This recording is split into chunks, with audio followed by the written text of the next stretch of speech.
the cell performing pinocytosis, making a little bubble of the fluid. Here is it's getting ready to surround something for endocytosis in phagocytosis. And then here's pushing stuff out in exocytosis. Okay, so here's a summary of all the types. The passive processes are diffusion and osmosis and facilitated diffusion. The active processes are active transport and vesicular transport, which would include endocytosis, which are pinocytosis and phagocytosis, and exocytosis. Okay, last thing I'm going to talk about, I know this video is going long, is membrane potential. So remember when I said that as the sodium-potassium pump is pumping, we're getting rid of positive charges from inside the cell, so the inside of the cell is getting negative. And the outside of the cell is getting more positive, and they're separated by the membrane. So if you ever separate positive and negative charges, what you create is a potential difference. In this case, what's separating them is the membrane. We're going to call this the membrane potential. Unequal charge across the plasma membrane. The resting membrane potential, that means just while the sodium-potassium pump has done this thing where it's pushing out more sodiums than it's letting potassiums in, can be anywhere from 10 millivolts to 100 millivolts in the negative compared to the outside, depending on the cell type. Okay, we'll get into this membrane potential more later in later chapters. The last section of this is talking about the cell life cycle and the cell cycle in mitosis, and hopefully you have read over this section.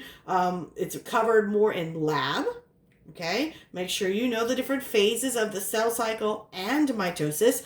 The entire cell cycle is divided into interphase and mitosis, and interphase has the G1, S, and G2 phases, and mitosis has prophase, metaphase, anaphase, and telophase. Okay, so you can see those here. Sorry, I'm going fast. I don't really want to teach on this. This is something you should already know. Mitosis is simply duplicating and separating the already duplicated chromosomes. Cytokinesis is dividing up the rest of the cells, including the cytoplasm. So this is just dividing up the nuclear material. This is dividing up the rest of the cell. And you make sure you know all the phases in model form and photograph form for lab and lecture, and know the events. Okay, sorry, I am kind of rushing through this. And the last slide of the chapter, this chapter starts going into what's called cell differentiation. So at fertilization, you have one cell made from sperm and egg. It has one set of DNA.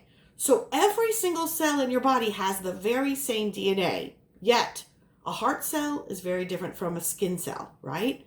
So what changes? We decide which of the recipes that the DNA writes for us in each cell is going to be expressed. And so those recipes are called genes, and the cell will begin turning off the genes or recipes for things it's not going to need to make, and turning on the genes for the things it is going to need to make. And that process is called cellular differentiation.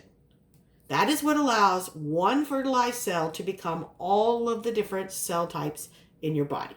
Okay, so that's a summary of chapter 3, part 2. I wish you happy studying, and I hope you guys do really well on the test.